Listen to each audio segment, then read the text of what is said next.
So, how much is the winning? The winnings? the main winnings is the same as whatever it is.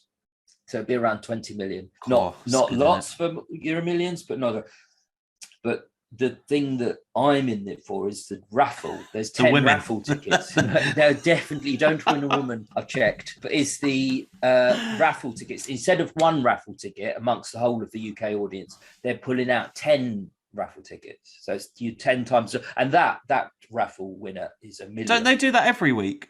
No, they do one a week. Oh, I thought they did that last week. Have I missed it? Yeah, Mental. I spent about my next, future. You spent all your taxpayers' money on that. Did I miss it? I don't know. I think so. I didn't win anything. You wouldn't tell me. It's really bad though. You wouldn't. It's like Carl and Suzanne. It's like Gary doesn't want to go to Egypt, so yeah, he doesn't want to go. Still carry on doing the podcast. If you won $1 million, it's like. It's not you can't go around giving people loads, but I would give you some. But if I won 20 million, then yeah, I'd safely say you could have $1 million. I'd probably give you about, I don't know, at least 50 quid. Yeah, I knew. Yeah, it's just one of those like 100 quid, 50 quid, easy pickings. Anyway, this is the D Trout Spinners. We are discussing potentially winning the lottery and never having to podcast again. Yeah. No, don't as if we do. No, as if imagine we if we did to like. This was our income. Imagine how meager existence. Doesn't even keep me in frappuccinos these days. Don't have frappuccinos, mate. So no, next, didn't like them. Didn't want them. Next, didn't want them. So we're not doing a proper show today, everyone. Hello, by the way. Hello. Nice to be back. And we're doing a special XFM in the community, aren't we today? Yes, we are today. Well, you are throwing to me there as a kind of like whimsical thing to do. Yeah, we are doing a special one. We just did what's it called? Patreon. Check that out on Patreon. Sign up. You've put a minimum one there. What is it? It's £3 to join us on Patreon. Okay, that's reasonable. You get bonus content. £3 a month. And this one actually is special because you see us on screen. It's a video one. And we wanted to do it. I really wanted to introduce Gary to Wordle. So I haven't checked the footage yet. But if we're talking about this and this has made it in, then it's not gone well. It's not gone well. No, Wordle seemed to get off to a great start. I got the one quite quickly, and you think got it as well. And then the second one we just could not. It's too hard. We kept getting clues. Still, we couldn't get it. It was a really obscure word, like what was it? Idly or yeah, that's imply. Imply. Like who says that? Like a verb. To do something as an imp. There's not a word for that. Oh, I know the one with little. Yeah. We're not camera now. You can do what you like. What's a goblin then? I feel my favourite line of anything ever, like of any piece of art, any piece of work, probably is. So what's a goblin? How long are you going to be, mate? How long are you going to be, mate? It's such a genius he was then, wasn't it? So sad. Wine and Blog actually have been very entertaining with their tweets recently and posting. They posted a picture saying, describe your sex life using the Office quotes. Oh, right, that's a good one. What kind of... I was thinking that's quite amusing. Print it out for Gene. But no, that's a good one. Were there any funny ones? I'd do most nationalities. That came up. Of course, yeah. That's too... Is that too obvious? No, that's good. I prefer a flan. I prefer a fan. Yeah, I've used that in polite conversation last couple of weeks. Twice. Someone posted a picture on Twitter of a cake because it was out of context. They probably don't even know The Office, but I prefer a flan. They didn't reply. So what an idiot. Yeah, there's get a lot of Gareth's ones will be. Yeah, lesbians, two sisters. I'm still watching. It's too obvious, isn't it? But anyway, head over to there. Good stuff on there, by the way. Shall we explain our absence? Is there anything to explain there? No, yeah. We have been away for a bit, haven't we? Just live, yeah. We did a show. Now, when would it have been? I think it's about a month ago, Feb 22nd. Was it? Yeah, no. Seriously.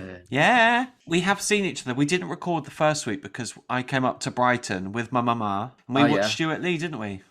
Oh, yeah. Forgot about that. Well, Stuart Lee. Okay, what did you think of him? So Stuart Lee is a UK-based comic. He's been touring for about, I suppose, 20, 30 years, something like that. Quite a long time. 40, probably. 40, no way. He's very sort of satirical, political. Well, some people abroad because he's very UK-centric, isn't he? He is, yeah. He wouldn't work in America, would he? Not because of his quality. I don't think he would, you know. Would he? I can think of the most comparable like US artist is someone like Bill Hicks, who really went for it when he did his sort of satire. Yeah, Stuart Lee's better, I think, than Bill Hicks. But that I'm British, so it might be my UK bias. Yeah. So what did you? I love the gig. I mean, I've seen Stuart Lee. I think we've talked about it before. He called my mum a CUNT. Yes. That wasn't part of the act, by the way. But imagine, so just Mars was there in Ipswich, and his mum got up to go to the toilet, and when she was on her way back, he called her a fat Ipswich. And you can imagine then how Mars and I have bladder anxiety anyway, but how bad it was knowing that we could not get up. I know. We weren't near the front of the stage. But my God, he did about 2.5 hours of comedy, and it was very much on home turf, a lot of agreeable sorts around there. Like, he's basically preaching to the choir, like everyone shares the same kind of views, whereas it's actually very interesting when you see him in like smaller towns or maybe Brexit voting places, because it's interesting because there's a lot of fire. He's very much an artist that, in my opinion, I think you get as much out of it as what you're prepared to bring into you, which is Kermode's view. But he's good. He is very good. But the thing is, it was the same set as we saw 3 years ago. Was Snowflake it 3 years ago? and Tornado. Yeah, he does 2 acts, 2 huge, and you think he's going to die because he's so like, he's so sweaty, and he does look old. He'd be the first to say it, and you're like, God, is he going to last? It was good, but he did make mistakes.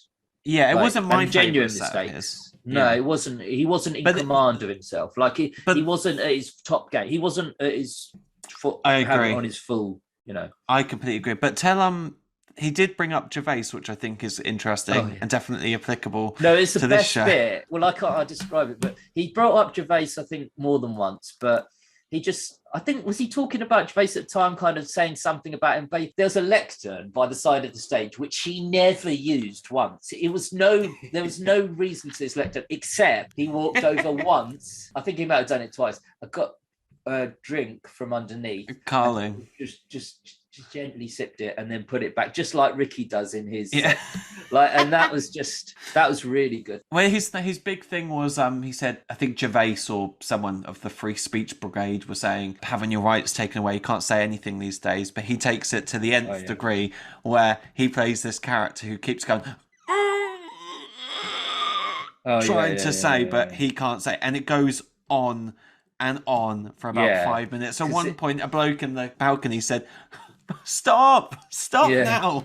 Yeah. And my mum was absolutely cracking up. I was sitting next to your mum. I had my hand on her leg. So she loved it. No, it's good. But it was one of those things where Harry Hill does it so well, probably better than Stuart Lee, and where if you don't go far enough, it's not funny.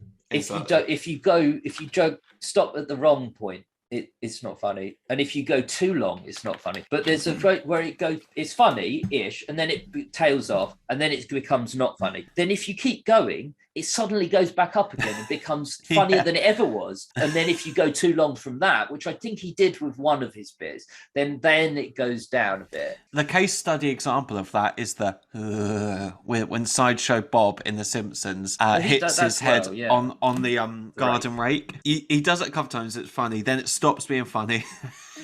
It just goes and it's that. Right, you can't. If you did 7, I know it's not enough. But if you did 22, how do you test that? That's too much. You just have to go by feel. They were so clever doing that, because that's like, now if we wrote something, we've got them to look on, be like, remember the rake thing. But they did it without that. I guess Lauren and Hardy had things in their for sure. I guess. But... Well, talking about things that really shouldn't resurface and old comedy shows that we love.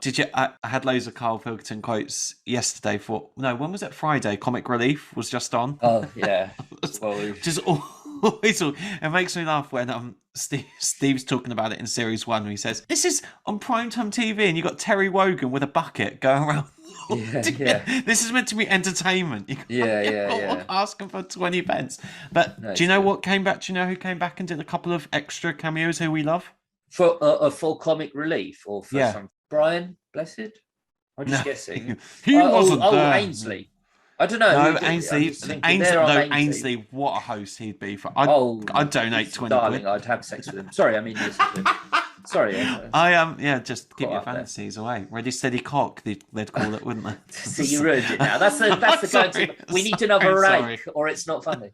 I know. No, it was Rock Profile. So Matt and David. You did tell me. Yeah. Oh, but it wasn't as good though. I mean, it never could be as good. No.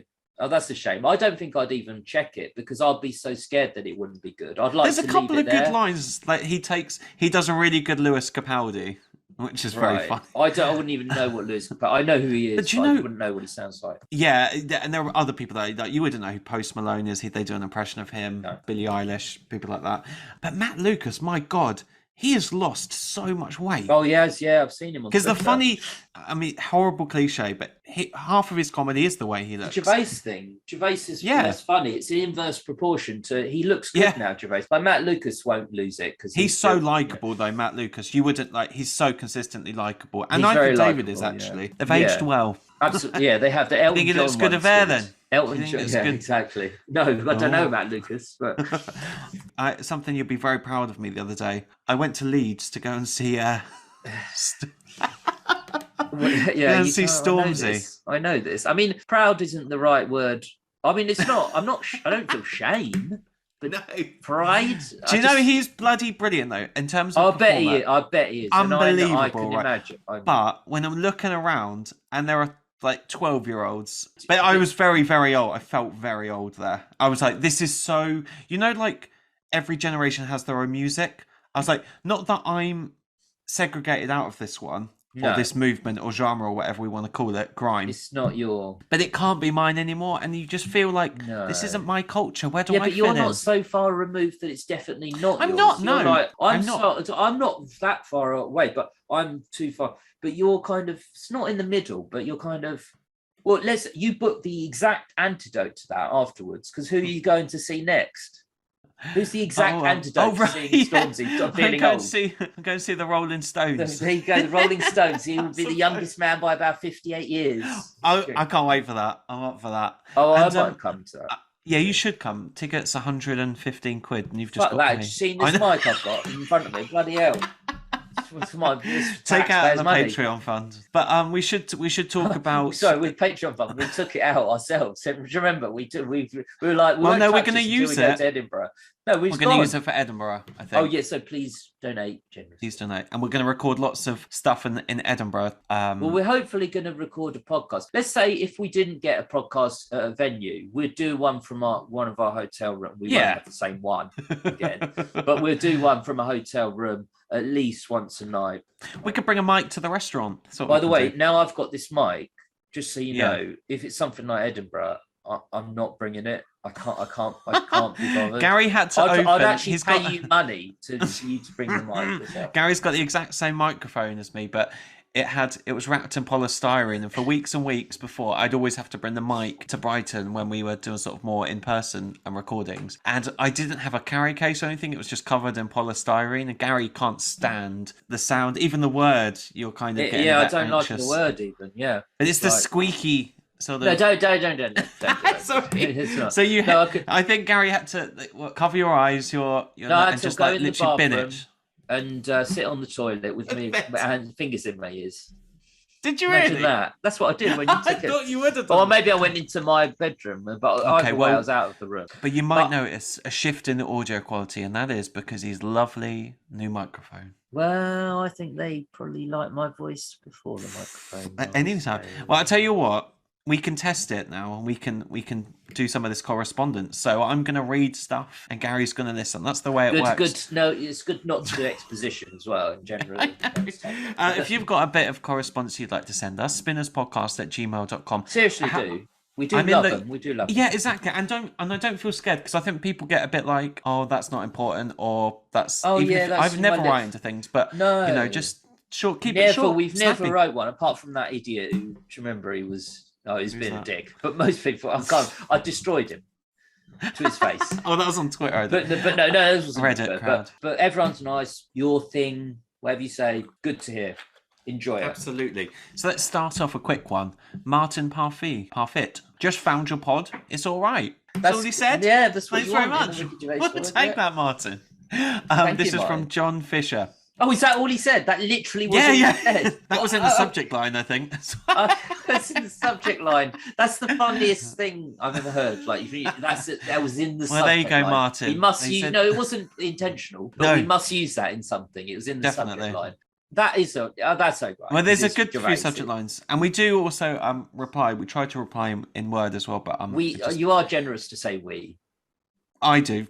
It is Mars, and I'm admitting that fully. Hands held up. It honestly has been a mad few weeks. So Mars does a stellar job replying, but I have replied as well. I've got done some. He has. I've seen a couple of lines. Who's it? Hasn't contacted me.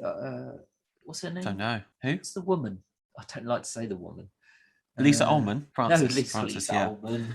Yeah, Lisa Ullman isn't in touch. We need more. We need more female guests. Hang on, Mars's idea, and we can still do this. What's happening? Oh yeah, we're going to do a show. We're going to invite on. It sounds like arbitrary, but invite our female listeners on. There'll be maybe 3 or 4, but we'll just have a little chat together. Yeah, because I think in terms of dynamics and audience and demographics, I'd be very interested to talk about it from I don't know how to phrase this really, but because it's such a male dominated listener base, it would be very interesting to get a female perspective, and by that I mean just to have an open and frank discussion about gender and listenership, humour. I know. I don't know. I know you mean that. I know. There's no right way of putting frank discussion about gender. We're not. I'm not an academic. No, but yeah, there's people who listen. It's basically the equivalent of a Ferrari ad, like our show. Not in terms of quality or good or bad, but it's like that's your audience, and that's not should never be Ferraris. Shouldn't be for men, but literally they will say ABC1 male, and they only care about males for their ad. We care about our females, we care about the women, but we don't. That is in terms of levels, it's probably literally a 95-5 split, I'd say. Now that sounded creepy. We care about our women. No, I know, but that's why I carefully deconstructed myself. You did it so eloquently. This one is from a man called John Fisher. All right. Just wanted to let you guys know what a great service you were doing to the world. In troubling times like these, there is nothing better than getting together and listening to some absolute shite, if I may paraphrase Wendy. If I may say world peace, you might have pushed for that first. Oh, blimey, that's happened, hasn't it, since we've last been on? Oh, yeah. We won't talk about that. But no, have some nice distraction that escapes. Yeah, John's here. But thank you, that's lovely. It's also been very refreshing to receive a different perspective on the show's contents and to find similar idiots like me who love listening to inane banter. There is a lot of you. Hope you guys are well. Looking forward to your next show. Greets from Berlin. Ich bin my Berliner. Favourite city. Ich bin ein Berliner. Who said that, Miles? For 10 points. Thomas. Come on, it's very, very... I'll give you a clue. It's the US president. Is it Christopher Ishel? No, it's the US president. Oh. Now, he said it wrong because you need to say Ich bin ein Berliner. The way he phrased it, there's a brand of sausage. So actually meant he said saying, it's a sausage, but it's a very famous quote from this. So who opened the West to sort of started opening the West to these? Who's the most well-known US president who wasn't in the... Kennedy? Yeah. J. Kennedy. J. Kennedy. Hello, we've got an email here from J. Why did he say Kennedy. so? Why did he say I am a Berliner? Because I'm from Berlin, or I am. Because they were East Berlin, and they're behind the wall. The wall. And he was saying, "I am you." Sort of. Oh, that's nice. That's how nice for him. Yeah. He didn't get in touch though. I noticed. So I went to the film museum in Berlin's very good. That's did. The film one. Oh no, it's one of like East meets West. Like it wasn't there was film stuff on it though. Yeah, German expressionism. Their film's very good. Listeners won't know this, but I did actually read your dissertation, even though you never read mine. And it kind of you were a bit German with that. Yeah, I loved it. I'm fascinated by German culture. I'm just saying, I remember you did. Yeah. So thanks very much. This one's from Nick. Thank you so much. What was his name again? John Fisher. John Fisher, like Fisher Price. Yeah. This is from Nick Ponietz. That's an interesting name. Dear Miles and Gary, just wanted to say how much I enjoyed the Steve Taylor bonus episode. But do check out the Steve Taylor interview, incidentally. Well, don't be so aggressive. They don't have to. So he was an XFM DJ, but very knowledgeable bloke, really into his music. Lovely guy, really nice. No, he was genuinely. He was a lovely guy. I know. Really nice. But it made us look like idiots and how small-minded our music choices are. Oh, but he did say, like, because you said, "Oh, Gary likes Oasis." Yeah. Expect him to say, "Oh, they're rubbish." He said, "Yeah, but Don't Look Back in Anger." That's a great song. So that's like, that's good. That's from a. I think you got to be buff, a music buff. I think you've got to be hard pressed to not like Don't Look Back in Anger. I really thought you were going to say something else then. What? I think you've got to be hard to not like. I swear, too much of that. I genuinely really fascinating.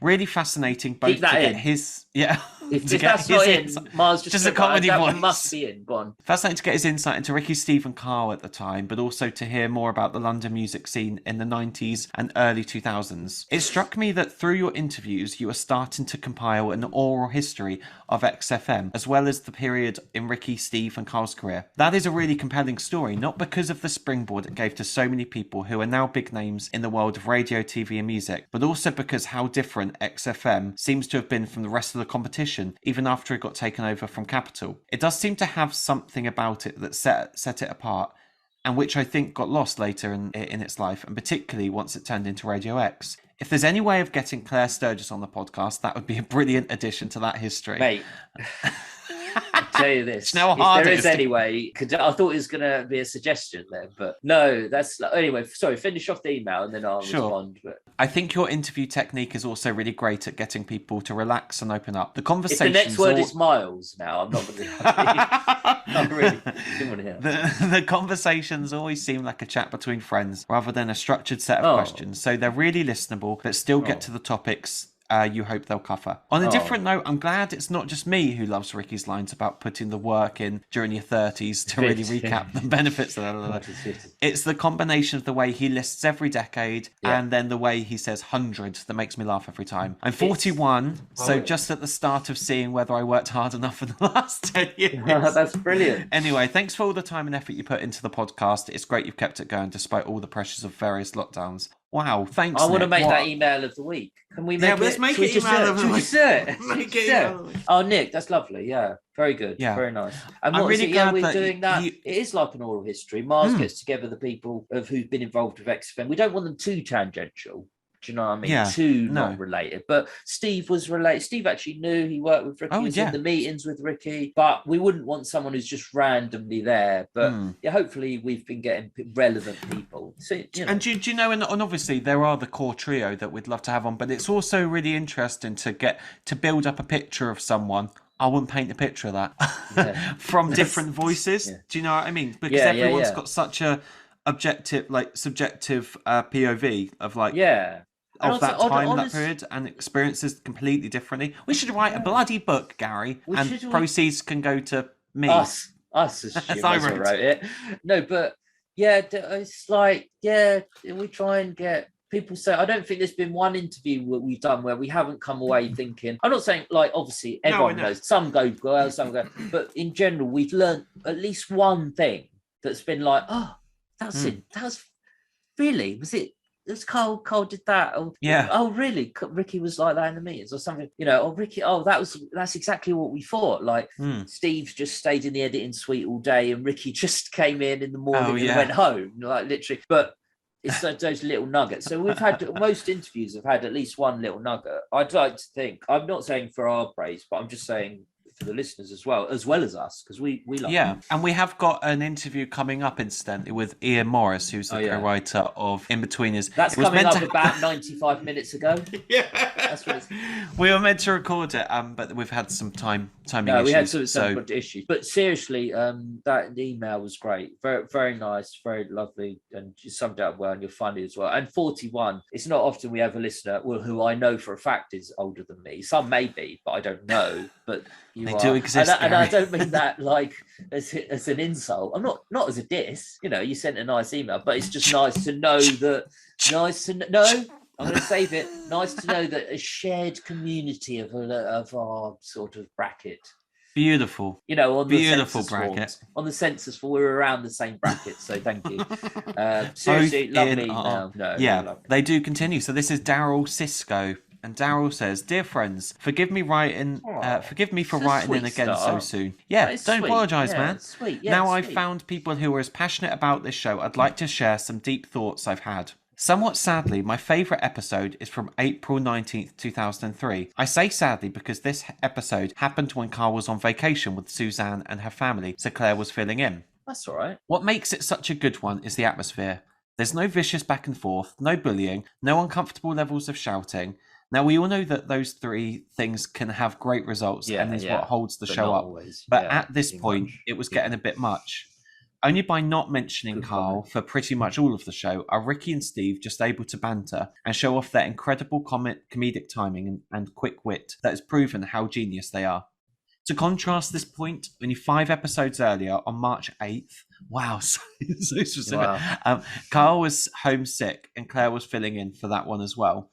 This episode, however, has nowhere near the fun, light atmosphere. Why? Because they talk shit about Carl nearly the entire time. It was a remote bullying event, which included threats of giving out his home number. What do you make of that, Gary? About we've probably talked about it before, but the sort of bullying aspect. Do you ever? I love that. I like both of them, but it's a very good comment. Interesting. Do you think Carl is ever without bullied? The bullying? Yeah, but we know it's kind of we take it Jovial. Like it, but it gets too much clearly. The standout episode is worse than Carl. It's the two ones. The standout episode is the swearing skit. Oh well, that's core. But then that goes. It's like the rakes standing on the rakes again. That one stands on so many rakes that it becomes funny again. Standing on rakes. So yeah, I do like both Claire episodes. I think there is a different dynamic when Claire's in. She's kind of they're showing off, aren't they? Like Steve is particularly showing off. He's a single lad, and he obviously. Well, it really reminds me when I was at school, and you sometimes. A seating plan will have you sitting next to a girl that you quite fancy. And you're just like, oh my God. And I was the class clown, so it's quite, as pitiful as that status is, it was actually quite fun to say. Do you want to smell this flower? Oh God, yeah. That was it was lit. No, that I was the same actually, but yeah, it's kind of like, it is like that, and Steve is Claire's got good. She does well for herself, very well. So Steve's obviously Steve's bouncing. He's kind of Steve knows he's not going to get bullied by Claire, like how he gets bullied by Carl. So Steve's more upbeat. Ricky's kind of just relaxed, more chilled because he's not he's not thinking of ways to, and he does do it very well, but he doesn't need to think of ways to kind of get at Carl. So it is a different dynamic, and it's interesting. No. That's a very good way of describing it. Who's this? This is Daryl. Daryl, why do I always forget the names before Daryl? Thank you. That's a very good, way of describing it. That's who you are to Gary. One name is it forgets you are Daryl. I'm going to change my kids' names, which I don't have any kids, to Daryl. But no, I'm going to go back and listen to both those episodes. My next 2 that I'll listen to, apart from the one we'll review, will be those 2 to compare and see if your comment holds any water, which I believe it will.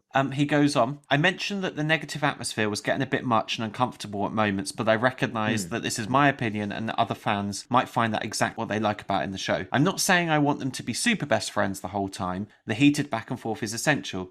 To me, though, it was getting so tiring and predictable. Ricky and Steve push Carl to do more and more features, but yell at him for all of them, which is a side point. If Carl came in reporting true monkey news or giving out rockbusters that worked/made sense, it wouldn't be all that entertaining. True.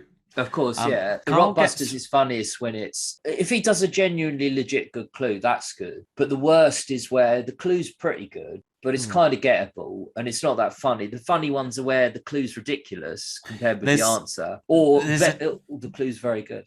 There's a good competition on Reddit on the pinned posts on the Ricky Gervais thread, it's right? My homepage, mate. It should be. They love us there. And they've asked us you've got to DM this guy, one of the moderators, with your best/worst Rockbuster clue, and the best or worst Rockbuster, which they select, will win a bunch of prizes. And they're actually quite good prizes. They're like all Carl DVDs, some XFM stuff in there. Yeah, I mean it's like, so he selects them out of himself, or does he add them up? Who got the most? No. He chooses the best ones. It's up to him. Oh, it's good. You've got to think of one. But who's in the lead? Who's in the lead? Yeah, it doesn't tell because you've got a DM. You can't. Oh, so they don't put it in the thread. I understand. You did a good work. I found some old blockbusters from so find some if you've got them in front of you. I can't remember them, but the first one I ever came up with, which was I was really pleased with. I think it's one of the first was a slightly obscure artist. Mozart? No. That I did do that. Yeah, you did. I remember. Paintings. My Coldfield.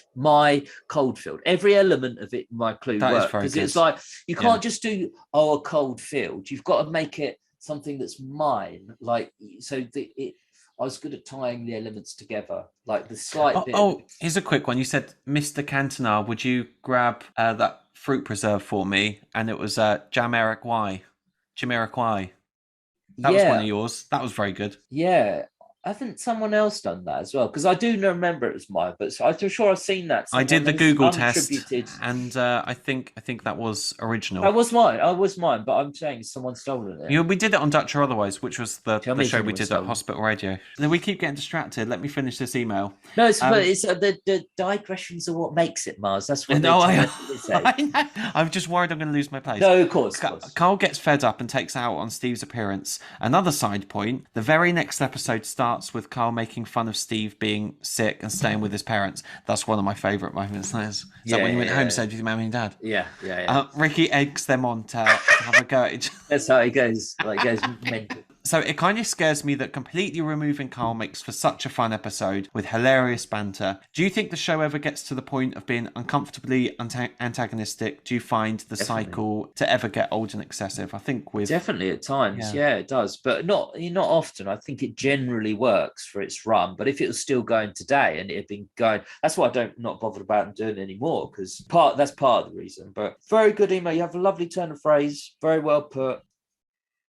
Thanks. Well, I thought you were going to respond to that. Right? Cheers, Darryl. Okay, it's very well put. Love it.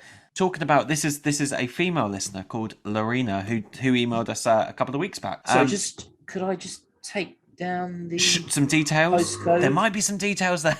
I'm joking. Need the postcode. No, that's swear on my grandmother's like that is a joke. Of course, I do remember it. Please proceed, Miles. Thanks for reading out my email, and really wasn't expecting it, since I'm sure Miles has loads of emails to weed through. Miles, tell you what, we did this week. So thanks so much, everyone, for your. I put a lot of work into those emails as well. I do. Yeah, I get. I collate them. Sometimes Gary goes. Yeah, I'll randomly. 2 a.m. He'll go. There's been a new email. Have you read it? No, I just said there's a new email in. I'm gonna open it.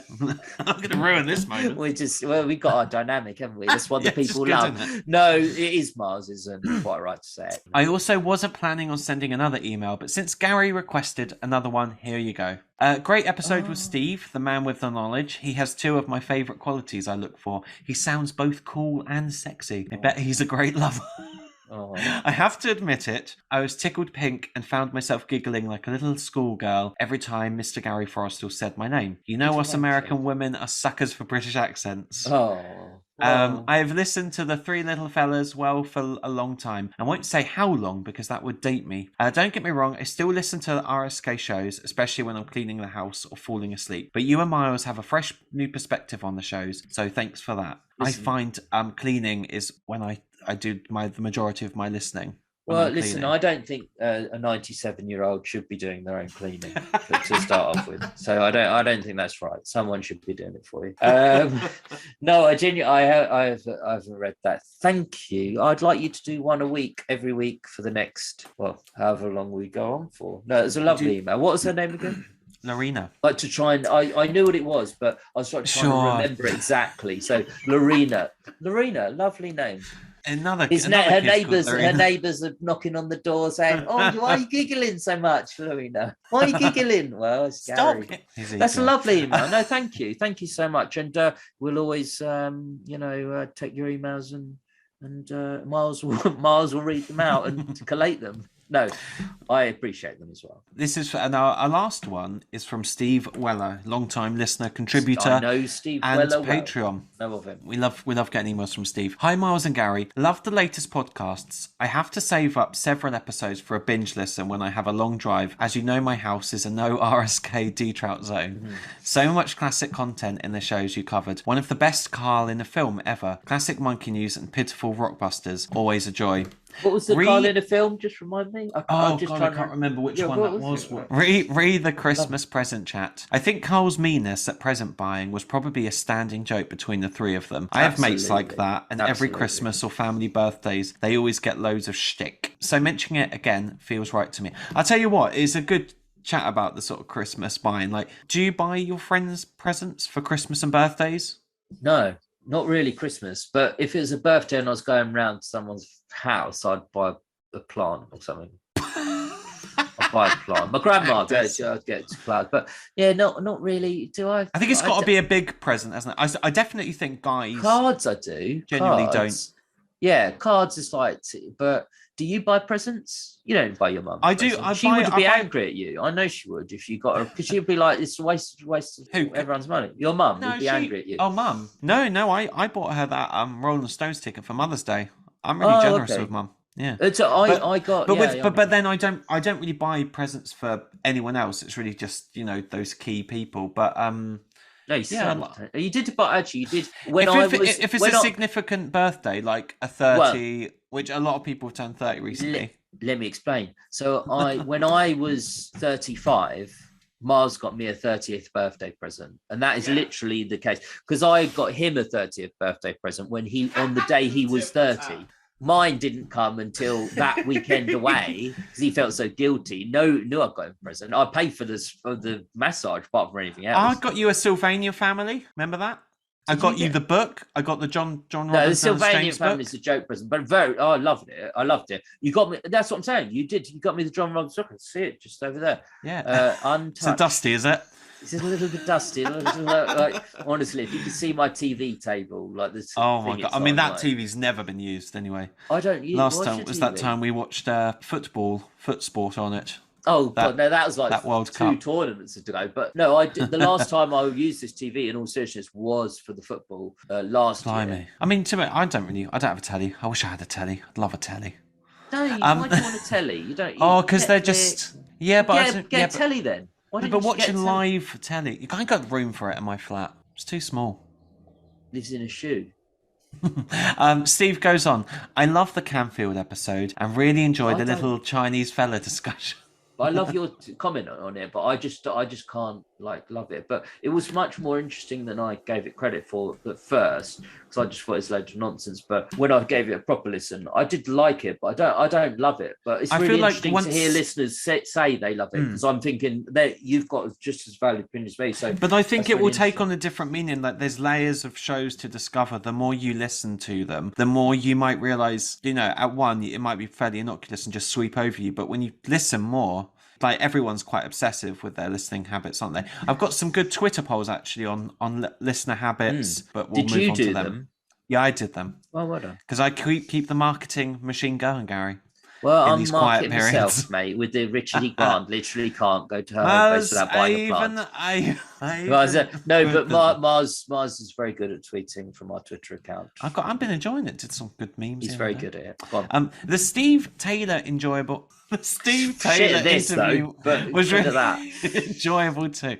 Nice to hear new anecdotes about our fave little fellas. Interesting hearing the opinions on Afterlife. I've tried watching it several times and can never get past the first episode. I can see the plot, gags, etc. a mile off. So predictable. Every time I look at Facebook, there are posts supposedly from Ricky's profile or Netflix telling us how brilliant it is, which is very annoying. I don't even follow him, but on my own account. But my God, I tell you, that is so true. I have seen that for people who I've been fans of retweet him. That is such bad quality. I hate that he does that. He can be back in the day on the show day. He was arrogant, but it was funny.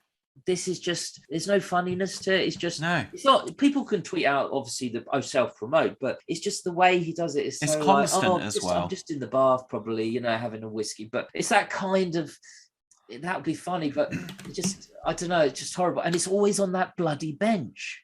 Yeah. It's always a clip from that bloody bench. So do they not think like, oh, okay, so now audience, right, so come here, you're going to cry now. This is the bench, yeah? We got to the bench. Remember, this is the bench, yeah? So it's very clear what you've got to think and feel. I'm sorry as well. It's also a very unrealistic, pruned world. The fact that this woman visits, she's always there. Yeah, what you told me. What does she do? There was a plot something in the plot where a man went to buy drugs, and even you knew, who you don't know anything about drugs, but which is a good thing, but you could, like, it was, I think you quoted someone else as saying, like, oh, have you got any drugs? Like, it was something like that. No, it was a Limmy. It was a Limmy. Limmy did a really good bit on Afterlife, basically. Right. Tears it to shreds. I'll put a link in the description. He was live streaming, and he said, and obviously he's quite embedded in that culture, Glaswegian, everything. And he's like, someone comes and says, can I get a bag of drugs? Now, you do not, if you're into cocaine or heroin. Did he really say a bag of drugs seriously? On the show? I can't believe. Or something like that. Yeah, but I don't want to it was so roughly that. Right, so Limmy knows, but you don't do that. It's just, it was so, whereas Steve had gritty subjects. Yes. But he was kind of, I don't know how real it was, but it sounded, I never thought, I never fell in love with it so good, but I did think, that sounds really real. Like, that doesn't, I'm not questioning that through. Whereas if I'd heard that on Afterlife and I'd been into everything else about it, it would have ruined it for me. Been like, no, that's just such a shit line. You haven't put any, care. But he does it with other things as well. Like he'll constantly repost. Oh my god, it's got so dark so quickly. The sun's just gone. He'll just do other things. Like he'll do a little laughing emoji with a clip, and that's it. Do you know what I mean? I'd rather that than the crying emoji, but there are laughing emojis still. But there's people, I'd send you to people on my Twitter, which is much smaller, but sometimes someone will follow me or something or like something, I'll go onto their profile and it'll be like their whole banner is Afterlife. And it's like, it just becomes like their own bio, which is about them, like the ones to sell themselves, is like, it's a quote from Afterlife, and then it'll be like, it'll say Afterlife. It's so culty, and it's like, it is. I mean, you shouldn't shape your personality around one show. I mean, to be fair though, about the Ricky Gervais show on XFM. We've done a bloody podcast. No, I know. But I suppose for The Office, I mean, maybe we just see The Office as a no, but I don't shape my life for. No, I don't think so at all. You can think that, but I don't. But I don't shape my whole life around, what I think about The Office. But I do. But definitely in the way you talk, and not you, but. We did. What am I not? Like Tom Fordy, the journalist. Yeah, no. He was saying how like a generation grew up sounding like Brent and doing the Brentisms and stuff. Yeah, and I've had that, but it's not like it wasn't so mass market that everyone. Basically, a lot of those people knew the dance, right, and they knew about 5 lines or 10 lines maybe. But we're sort of super fans, But they kind of didn't know. They don't know. It's like people who are into the Steve Carr show that we're reviewing, but they know Horse in House. Yeah. They know that. They know Auntie Nora. Wheelie Bin. Aunt Nora. Farts. Wheelie Bin. Do you know what I mean? They'll know those. The basic, I'm not saying most people don't even know that, but the people who... I'd rather you didn't know anything than the people who knew just a bit and thought they knew everything. But I don't mind if you just know, if you're just... No, of course. Casual listener. But... I'd rather you either knew everything or nothing. But so with The Office, it's like those people who Brentisms, a lot of them they're not super Office nerds and fans like we are. Well, from casual listeners, and thank you, Steve, very good email. Thank you. It's lovely. To keep messaging in. So from casual listeners to the obsessive, the borderline obsessive. I posted this. 2 people. There's one casual, one obsessive. This was a poll that we put out on Twitter, Spinners Podcast. Do go over there for more out of hours DTSP nonsense. If you're lucky, at 2:37 a.m. you will get a little tweet from me. And it'll be some obscure shite, but it'll be good if you get. I'll tell you what, and it will get 3 likes in the next. No, this was my friend. My friend texted me the other day saying, "Hi, I've kind of got anxiety at the moment, for various reasons." And she was like, "I wanted do you know any sort of off the counter meds that I could take to kind of relax?" I didn't, so I went straight to my friend. I went straight to my friend, Mr. G. Forrester, and I said, "Do you have any pharmaceutical recommendations?" Straight away, within the next couple of minutes, straight away sends me some stuff that Listen, that's the thing with me. You'll either get that, which is instant, like so quick, and it'll be like not even quick. That's your specialist subject, isn't it? Like bang, straight away. Or I won't message for 3 days. Yeah. About whatever the subject. It could be about anything. But yeah, my tweeting at sort of 3:30, 3:38 around about. I mean, that's a chronic problem, that is. I think, I'll go, not getting much from my account. I'll go over to the other account and try and get Yeah, that's it. No, but yeah, I do put tweets out. But this one was put out at a much more respectable time. How would you listen to the XFM shows? So there were 3 options. So don't tell me. I'll tell you the options. Yeah. So what's there the was options again. That will never not be funny. I know. In chronological order, on shuffle, or just select your faves. There's only 3 there. There's only 2 options. There's 3. It's chronological order, 1. Yeah. On shuffle, 2, 3, or just select your faves. So you're 3, 50%, 2, 40%, 1. You've literally got it the wrong way. Literally. Oh, go on. 64% in chronological, 23 on shuffle, and 12 just select your faves. So clearly there is a pattern emerging when I scan past some of these comments, so at the moment in chronological, for years I didn't realise there was a show missing off this guy's playlist on YouTube, so I enjoyed that one. Always chronological, think I'm on my 7th, 8th run. Then to the BBC NME specials, then back to Series 1. Skip all the best ofs and Claire episodes, but I have it on shuffle. Okay. How someone said how YouTube tells me to. Yeah. I'm like that with all my YouTube content. I don't think I've typed in the search bar of YouTube I very rarely do it, and I think you keep me entertained. How do you know this stuff about? But with the XFM shows, yeah, exactly. But the XFM shows, they kind of you're going to get what you're going to get. But I definitely skipped the best ofs.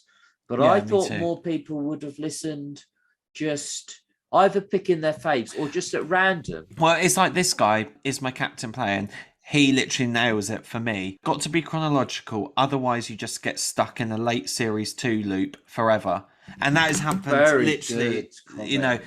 literally happens to me all the bloody time. Who is that guy? I tried. Seriously, we should get him on. Playing. I mean it. Get in touch with him. We should get him on. Well, I do this thing where I sort of go through the options and I just sort of randomly hit. I don't press shuffle or anything, and I just sort of, as if you randomly turn to a page of a book. Yeah. And indefinitely, because obviously I will always end up kind of halfway between about series 2. Yeah. And then they do start sounding the same, and maybe they'll. No, I don't think so. I don't think so. But but you don't want to be stuck in a loop. No, though, do you? It's very clever, way of putting it, because there is a bit of a loop. And if you're gonna come back to roughly where there roughly is the best content spread across everyone, it's going to be roughly in that period. But yeah, it's a good way of putting it. I like it. But yeah, I don't. You're a shuffler, aren't you? Yeah, just shuffle, just kind of to my favourites as well. Listen, but I don't. Series 1, not enough. I do remember the specific dates of my favourites, so I know where I'm aiming for. Yeah, when I downloaded them initially, I did listen chronologically a couple of times, at least twice over the full run, but not now really. I might listen to 2 chronologically, but then I'll think, oh, is that 2:38? As in, I'll be on episode 2. Yeah. Sorry, series 2, and I'll be like, oh, 2:38, is that the swearing one? No, that's 2:42, isn't it? And then I'll go to 2:38 first, listen to that, and I'll be like, no, all right, swearing one next, that's 2:42. It's 2:42, and I'll listen. And they tell a story after a while, don't they? All the shows. Yeah. And I think once you've listened to them a good handful of times, you obviously know them off by heart, and you will just sort of naturally skip bits. Like there's sometimes chat about any kind of bodily fluids, which I'm just not interested in. Well, it's very rarely chat about body. I know, fluids, but you know what I mean. Yeah. Sort of gross out humour, any kind of things that Carl finds fascinating. No, that is actually a funny bit. No, that's not bad. I don't. No, but the Lowry stuff, we know we don't like that. Yeah. No, exactly. But I don't know if I'd skip that. But I would. That was all of our correspondence. Thank you to everyone for getting in touch. You can do the same. That's everyone. Yeah. spinnerspodcast@gmail.com. No, I'm joking. I swear, I love those emails. Thank you very much. That was a great email week. There was so much. Good. They're very good. And all different as well. So yeah, just think. Doesn't need to be long. Send us a voice note as well if you don't want to, if you feel uncomfortable typing. Yeah, the thing we asked for about 7 years and no one's that's a bit more of a commitment though, I get it. Did I do all right? RSK, XFM news, Trout news. So, number 1. make sure you like and subscribe and review us on Apple. It's very important. Oh, we should do this at the beginning. Keeps you're show totally right going. to do this. Yeah, and makes it easier for other people to discover the show, because I don't know if you noticed, we've got a very confusing name, which is very not helpful for searchable terms. There was one from last week's episode that I was like, that's even better than His Little Legs, but it could have been 3 words. It's just because of the D. And the Trout's a funny word. Like Trout, yeah, I mean, Trout would be a good even... one for Wordle. It's just a funny word. Like you wouldn't get it, take ages. Yeah, we're kind of like, I think the name's good. We're no, more I'm sick happy of it with now the name because we kind of like so used to it. But in general, exactly, it's a good name. But it's not good. It could have been better. Could have. These things often can be. So that's number 1. Number 2, Ian Morris. Make a date in your calendar. We will be interviewing him. I'm very excited to do so as well. 3. Mark Lanigan. At that stage, I think he should be interviewing us. It's been a long time, and we haven't been on. We haven't done a podcast for a while. But did you know that Mark Lanigan, Lanners, he's passed away? Oh, at this point, you're meant to say not Lanners, not Lanners. Yeah. What do I say after that? I think that's so. when we start. But it is a shame. Apparently, he was an absolutely huge. I didn't even know who he was particularly. No, I don't know the name. He was trending, and it was a big moment in the music industry. Apparently, he was for the people who know him. They really know but him. he's probably a producer and stuff. Like he did. Like, he's not like we wouldn't know. Very, very important, I'm sure, but not like Noel Gallagher, like that level of kind of. I don't think when Noel goes, I don't think you're leaving your flat. No, don't be anyway. So if like Noel's officially properly not on Twitter, but Liam is. He messages, and within like 10 minutes, if you see it 10 minutes after it's been written, it will be at 3,000, likes and 500 comments. But he replies to the first few. So I always try and get in there with something, but he never replied. He's never read it out. Not read it out, but he's never. That would literally make your day, wouldn't it? Oh my God, I'll be forwarding that to you, and oh my God, Liam. But I mean, it would be great, wouldn't it? I feel like people do that with Ricky, though. That it's just like it's like the hand of God is touching you, and I find it so desperate. But that's why I would never go out of my way to make him like me or to come on the show. If he wants to come on the show, obviously we would never say no. But you can't. I'm not going to. When do you want to do? We're not. I don't think we're free. I don't want to no, play up to the. Yeah, but you don't want to pander to anyone. The thing is, but it's like... you should. No, but I can say Liam Gallagher, right? I love him. Yeah. He's a dickhead in some ways. He'll be a dickhead brother, he'd be dickhead's friend, in some ways, but a great person, great what he's done. He's fantastic. He's also dickhead and he's fantastic. So, do you know what I mean? I can sort of separate. Yeah. And I do worship him. But I don't, really go. I can see that big statue behind you made up. No, I can probably find something Liam related in my flat. I've got sandals on. That whole recording. Just out of nothing. I'm just saying. I have sandals on. I went to the bin with my mic on his diary. We've also got coming up, there's the RSK convention. 60% of tickets have already been sold, but there are tickets still available, and we will be doing a live podcast. I'm going to ring him actually, but that's not till August. That's not till September. Yeah, but that's just another date in your diary. Well, talking about awards in Edinburgh, the British Podcast Awards are now accepting entries. So, Gary, we're going to need to find a good salvageable 5 minutes for our demo. And no, they want 15 minutes. They want 15 minutes of good content for our submission. I said last time we should start writing down the good bits. That was about but there haven't been any. None's happened. We could put together a bit. I think we should go to our interviews. So we start with a side kind of like. I definitely think this is another throw away outro, but between that, but funny. But in between that, interviewing sandwich. Yeah, I'm happy with that plan. I'm happy with that plan. What do you want to edit it? Do you? Well, no, it's okay. We're adding to the collage anyway. So what does it matter? The fail. I've got collage of all art. But anyway, that's it. So the deadline is 11th of April. So we should get on that in due course. Okay. So we're not very good with deadlines, as you can tell with the frequency of these shows. We always go right up to the day before, and then we'll Skype. It's so stupid, isn't it? 9 p.m. I have a panic on the day. But no, I'm going to be organised for this one. I'm going to find some good shit. No, I will go through. I did look for the last one. I hate listening to my voice. That's why I really don't like it. But I would do it for the sake of getting kudos. For the sake of getting rejected by the National Podcast Awards. The other thing I should have mentioned is it's £30 to enter. So cough up.